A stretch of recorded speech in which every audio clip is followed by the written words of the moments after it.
저는 사실 이렇게 돈을 공부해야 된다?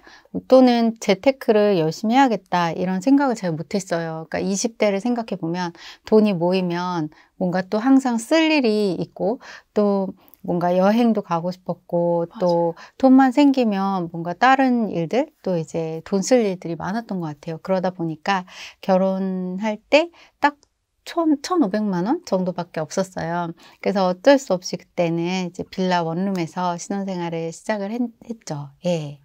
그러면 이제 결혼해서 돈을 모아야겠다 결심한 계기가 있으셨나요? 네.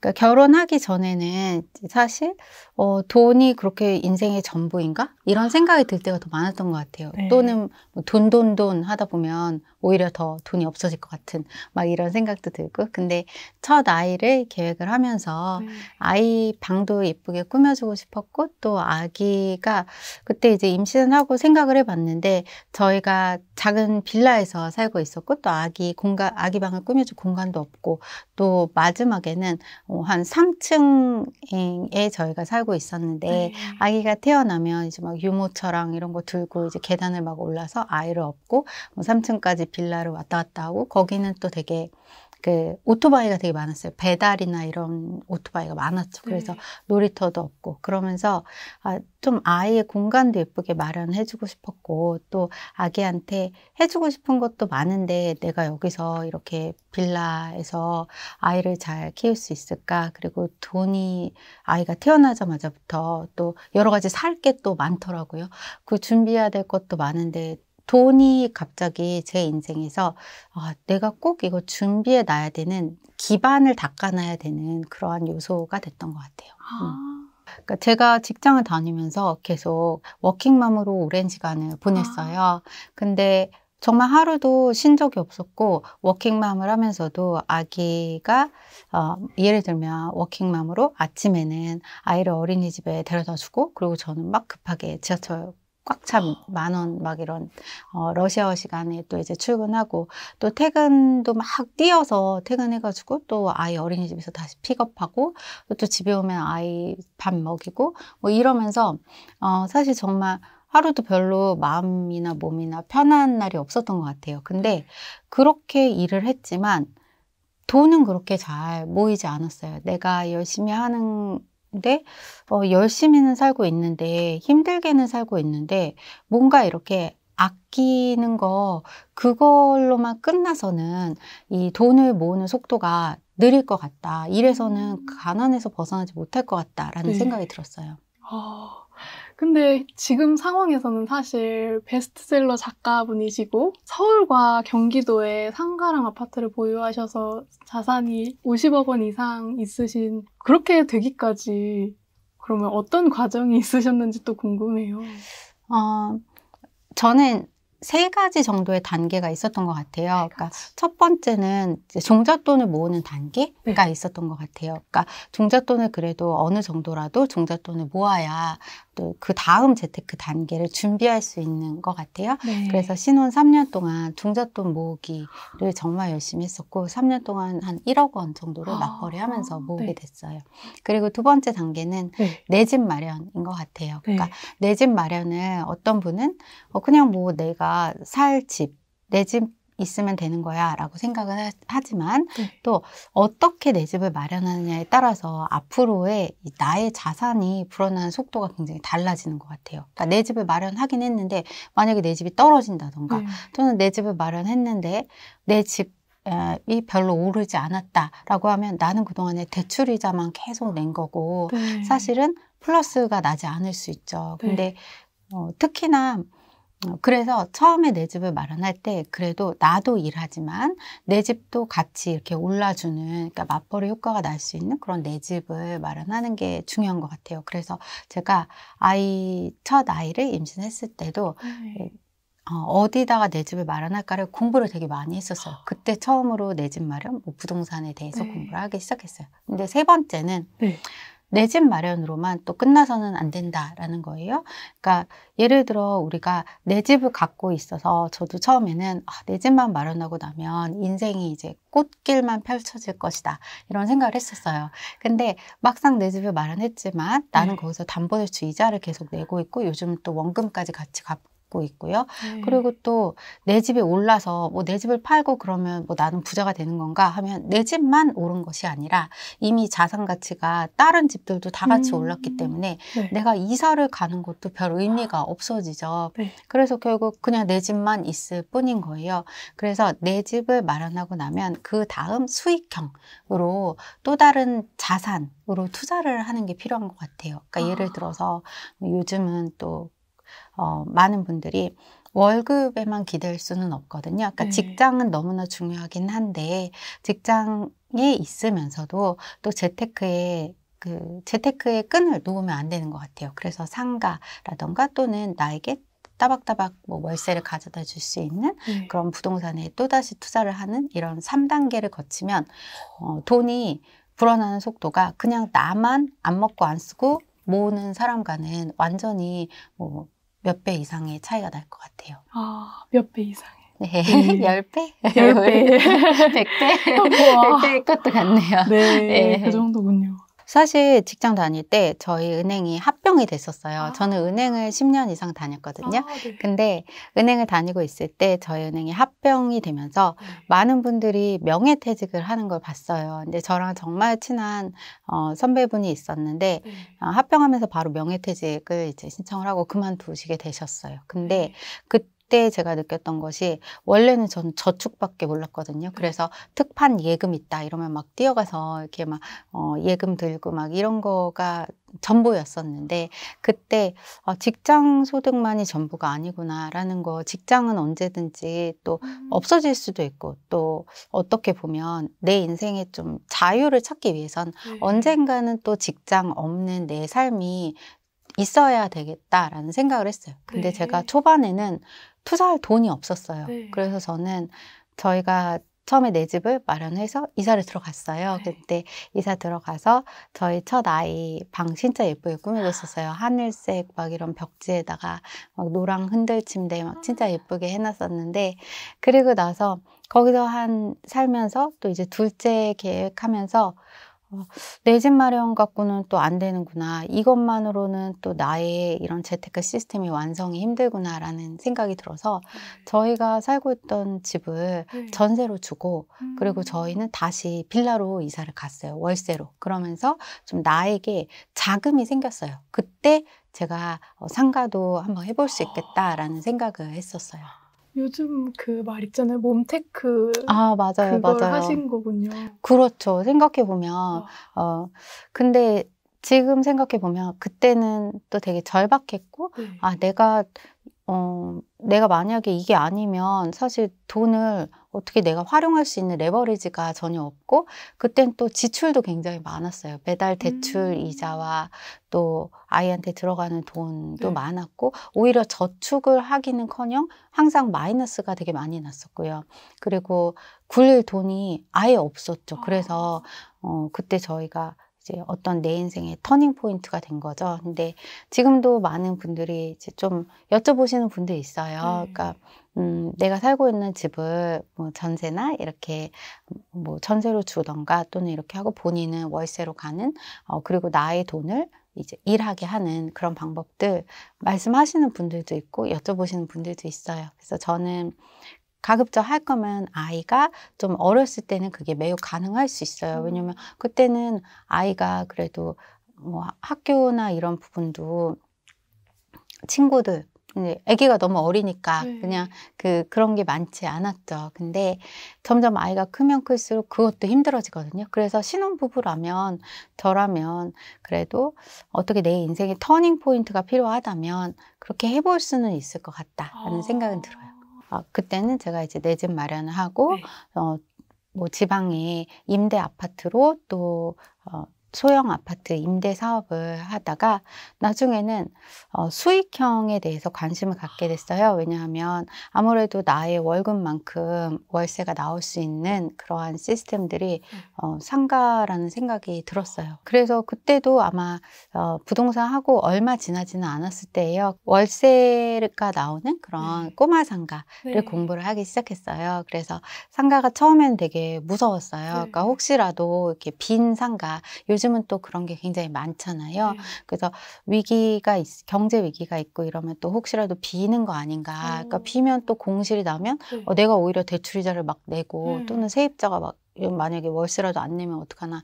막 이런 시작하기 전에는 굉장히 두려움이 컸던 것 같아요. 근데 또 차근차근 두려웠기 때문에 준비를 하게 됐어요. 그래서 저는 돈 공부가 중요하다고 생각하거든요. 그러니까 내가 마음만 앞서서 그래 맞아. 뭐 내가 직장이 전부가 아니야. 그래서 오늘 당장 막 가서 어떤 계약을 한다던가 부동산을 이런 경우에는 사실 정말 주변에서 제가 재무 상담하다 보면은 많은 경우를 봐요. 그러니까 그냥 한 번 투자했는데 잘못되면 결국에는 빠져나오는 것이 매우 힘들어요. 그러니까 부동산은 사는 것은 쉽다. 그냥 계약금만 내고 그리고 좀 약간 안 좋은 물건일수록 여러분이 살 수 있도록 더 많은 그 동기부여가 있어요. 그래서 사면 사는 것은 어쩌면 어렵지 않을 수 있지만 빠져나오는 게 사실 어려운 게 수익형이에요. 그래서 좀 준비를 하셔서 하는 게 좋고 저 역시도 제가 처음 월세로 받았던 상가에서 받았던 게 250만 원이었어요.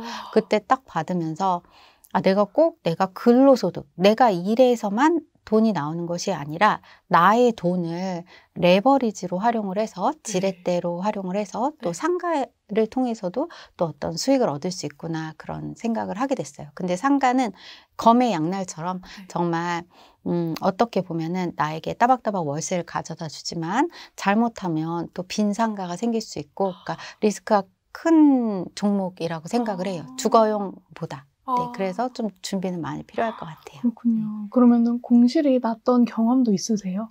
상가에서는 공실이 난 적이 없었어요. 근데 제가 처음에는 작은 아파트, 지방에 이제 그러니까 작은 소형 아파트 임대 사업을 했었어요. 근데 그때는 아파트 조그만 거였는데 공실이 났던 적이 있었어요. 그래서 사실 그때는 월세가 한 40만 원 정도밖에 안 됐어요. 지방에 있는 임대 아파트였는데 거기 임대 사업 하시는 분들이 굉장히 많았고 근데 그때 제가 깨달았던 게 이게 공실이 날 수 있다는 거. 왜냐면 그렇기 때문에 어쩌면 많은 분들이 내가 근로소득은 사실 내가 일한 만큼 그냥 받는 거기 때문에 큰 리스크가 없잖아요. 근데 돈을 투자하고 내 돈을 불려나가고 이런 과정은 항상 리스크가 있을 수 있거든요. 근데 어쩌면은 그때 작게 이렇게 공실이 났었기 때문에 거기서 제가 이제 조금 더 준비하고 해야겠구나라는 그런 계기가 됐던 것 같아요. 근데 그때는 공실이 났을 때 마음이 매우 힘들었어요. 그러니까 겨울이 되면 막 보일러가 동파되지 않나 막 걱정하고 그리고 뭐 계속 매달 대출 이자는 계속 나가는데 그냥 관리비 맨날 내야 되고 계속 비어 있고 이러면서 공실이 한 5개월 정도까지도 간 적도 있었어요. 그러면서 그때 제가 이게 바로 그냥 한다고 다 되는 건 아니구나. 뭔가 철저한 준비와 바탕이 있어야만 성공할 수 있겠구나라는 생각을 했었어요. 예를 들어서 제가 30살인데 몇 년 정도 공부를 해야 그 아까 3단계 말씀하셨던 뭐 종잣돈을 모으고 내 집 마련을 한 뒤에 이제 수익형으로 월마다 받을 수 있는 이렇게 하고 싶은 사람이에요. 네. 그래서 제가 공부를 한 몇 년 정도? 어느 기간 동안 해야 될까요? 공부를 내가 실행을 하면서 공부하라 라는 말씀 먼저 드리고 싶어요. 왜냐면 많은 분들이 저도 그랬던 것 같아요. 내가 종잣돈이 그래도 한 몇 억은 모이면 나는 이제 한번 내 집을 마련하러 한번 가봐야지 뭐 이런 생각을 했고 또 거기서 돈이 좀 더 모이면 내가 그 다음 어떤 수익형을 공부를 하러 다녀야지 이런 생각도 했던 것 같아요. 근데 그날이 그렇게 잘 오지는 않은 게 나는 열심히 돈을 모으고 있었지만 그 사이에 가격은 또 오르고 있단 말이에요.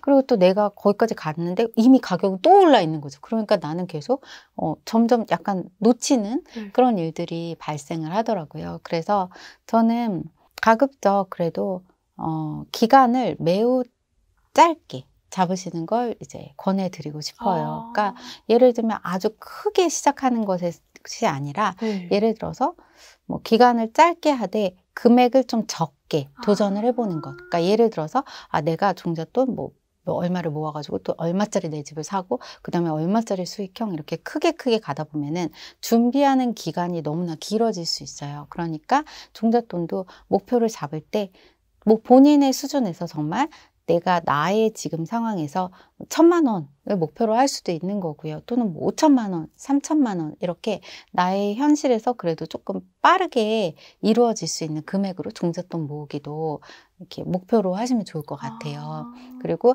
내 집도 처음부터 막 내가 거대한 내 집 이렇게 하다 보면 진짜 시간이 오래 걸리는데 네.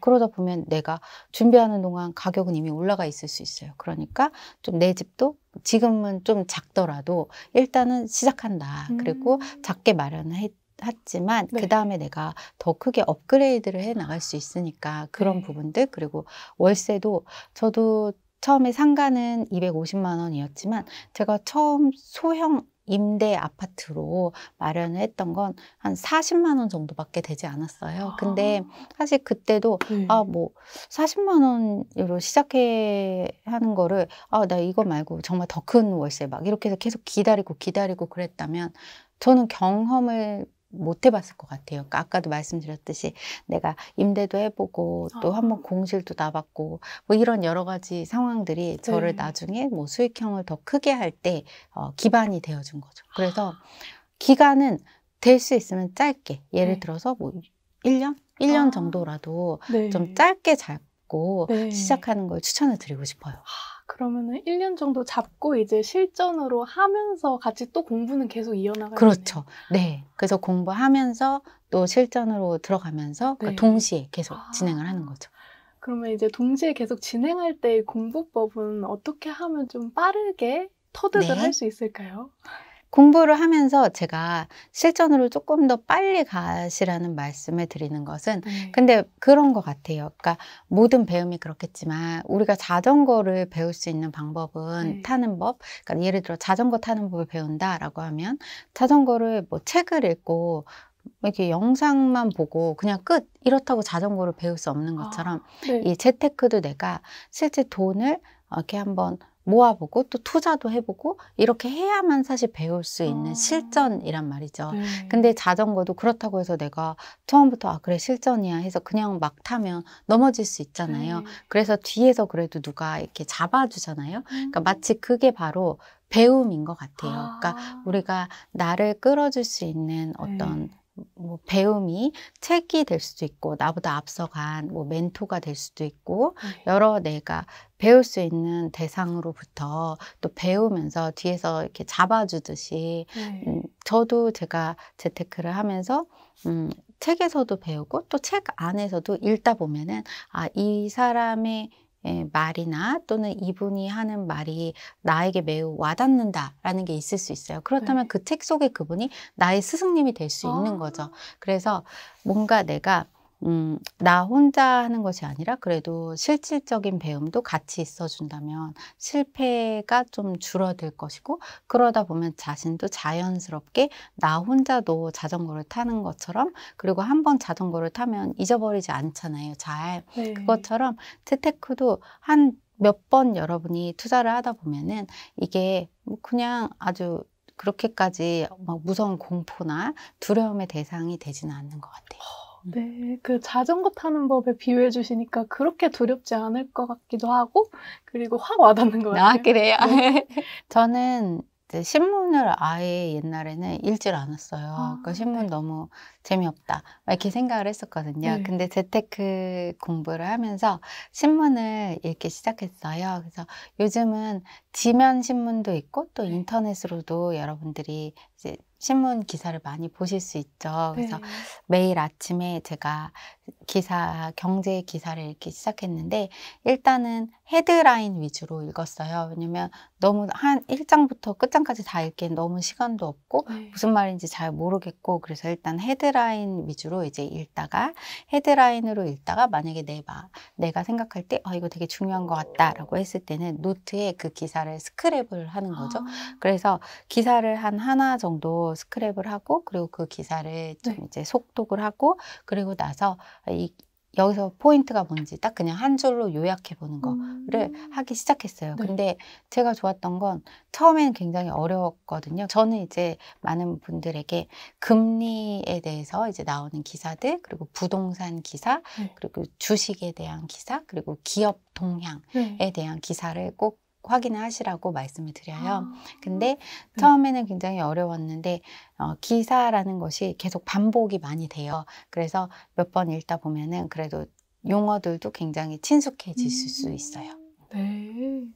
그러면은 책에 나온 10분 경제신문 읽기가 약간 헤드라인 위주로 읽고 그리고 하나를 잡아서 속독하고 한 줄로 요약해보고 이 정도가 될 수 있겠네요. 네, 맞아요.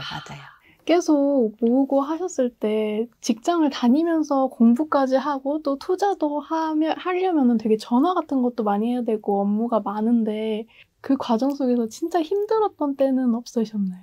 힘들었던 것 같아요. 그러니까 워킹맘으로 이제 지내면서 또는 뭐 워킹맘이 아니라 저는 중간에 이제 전업주부일 때도 있었어요. 그러니까 중간에 이제 휴직도 하고 그러면서 전업주부이기도 했고 워킹맘이기도 했는데 엄마가 된다는 것 자체가 되게 힘들었던 것 같아요. 그러니까 아이를 굉장히 사랑하지만 너무나 해줘야 될 것이 많고 또 나도 이제 아이들을 케어를 해야 되죠. 근데 거기서 또 이제 직장까지 이제 플러스가 되면 거의 그냥 그 자체만으로도 굉장히 이제 압박감이 많이 느껴지죠. 근데 특히나 제가 엄마들을 많이 이제 보면서 엄마들이 힘들어하는 것 중에 하나가 시간이 없다라는 거예요. 근데 좀 그 중에서도 좀 안타까운 건 일단은 시간이 없고 아예 없고 또 나를 위한 시간이 없어요. 그러니까 투자의 시간도 당연히 없으실 거고요.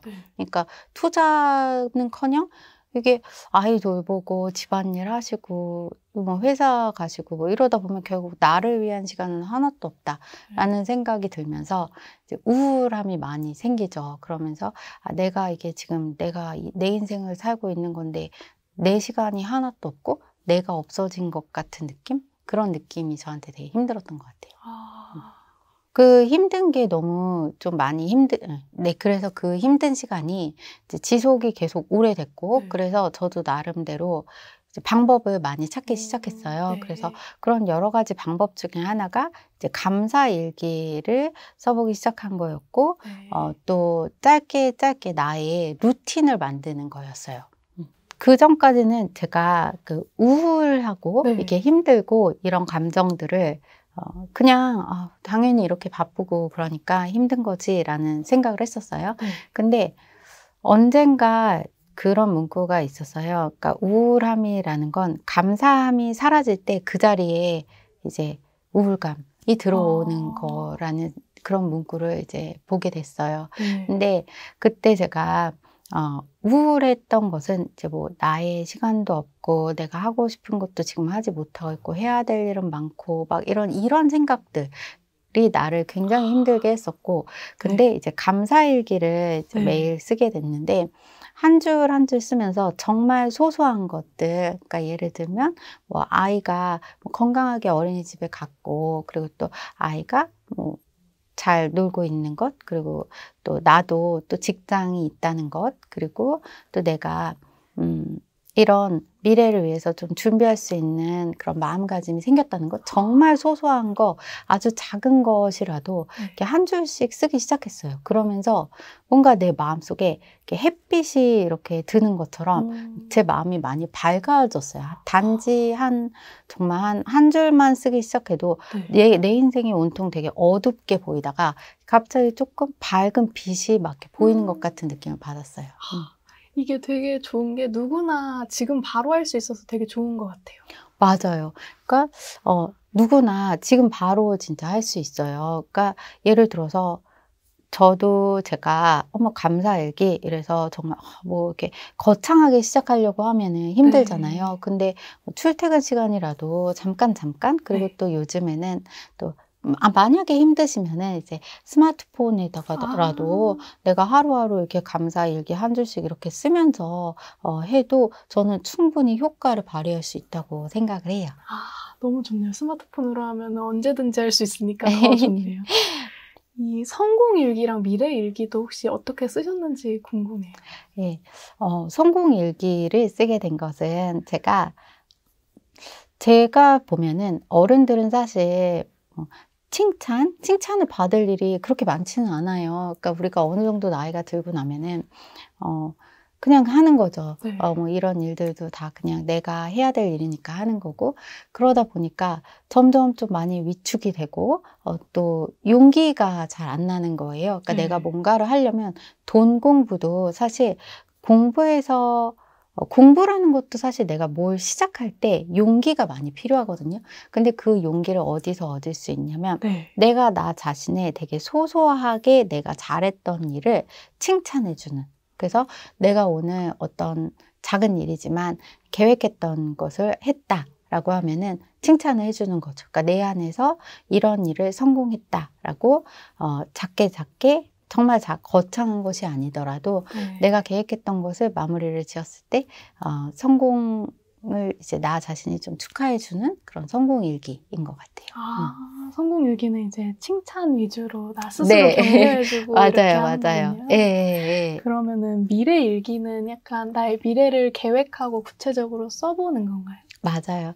근데 정말 신기하게 저의 책에도 이제 미래일기도 다 나와 있고, 네. 그리고 또 미래에 내가 꿈꾸던 그런 버킷리스트 이런 걸 제가 이제 만들기 시작했는데, 시간이 좀 더 길게 걸리는 일은 있을 수 있지만 반드시 이루어지는 게 저는 정말 신기했어요. 그러니까 미래일기를 좀 더 구체적으로 생생하게 그리면 그릴수록 그게 이루어지는 것 같아요. 그래서 쓰실 때 만약에 상상을 한다면 내가 내 집 마련의 꿈이다 라고 하면은 뭐 몇 월 며칠 뭐 언제 몇 년에 뭐 어디에 어떤 뭐 아파트를 내가 매수를 해서 뭐 내 가족과 이렇게 내 집을 마련했다. 이렇게 조금 더 구체적으로 가면 갈수록 그 다음에 떠오르는 건 근데 그 다음에 그럼 뭐부터 해야 되지? 라는 그런 약간의 나의 실행안이 따라오는 것 같아요. 그러면은 인생 로드맵도 있더라고요. 이거는 약간 앞에 나온 것들이랑 좀 차별점이 있나요? 인생 로드맵. 그쵸. 그래서 내가 이제 매일매일 하는 이제 데일리 루틴이 이제 있는 거고요. 그리고 또 인생 로드맵은 마치 우리는 어떤 여행을 간다고 해도 정말 짧은 휴가를 가도 내가 여기서 출발해서 저기까지 이렇게 가는데 그 사이에는 뭐를 할 것이고 뭐 계획할 것이고 정말 촘촘하게 우리는 소소한 것까지 다 이렇게 준비를 한단 말이에요. 모자 하나까지도 이제 막 선크림까지도. 근데 우리의 인생도 어쩌면 로드맵이 필요해요. 그래서 나의 인생을 좀 크게 보고 나는 지금 이 시점에서 이걸 해가지고 저렇게 이제 달성을 이러한 것들을 할 것이다 라는 내 인생을 로드맵으로 표로 만들어 보는 거예요. 그래서 그런 부분들을 한번 앉아서 작성을 해본다면 앞으로 내 인생의 좀 큰 그림을 볼 수 있게 되는 것 같아요. 사실 아침 시간이 굉장히 중요해요. 하루를 어떻게 시작하느냐에 따라서 정말 그날 하루가 너무나 행복하게 될 수도 있고 또는 쫓기듯이 될 수도 있어요. 맞아요. 그래서 아침에 이제 일어나면 하루 5분, 아침 5분을 할애해서 감사일기, 성공일기, 미래일기를 한 줄씩 쓰고 시작을 하는 거 여러분들에게 꼭 추천을 드리고 싶어요.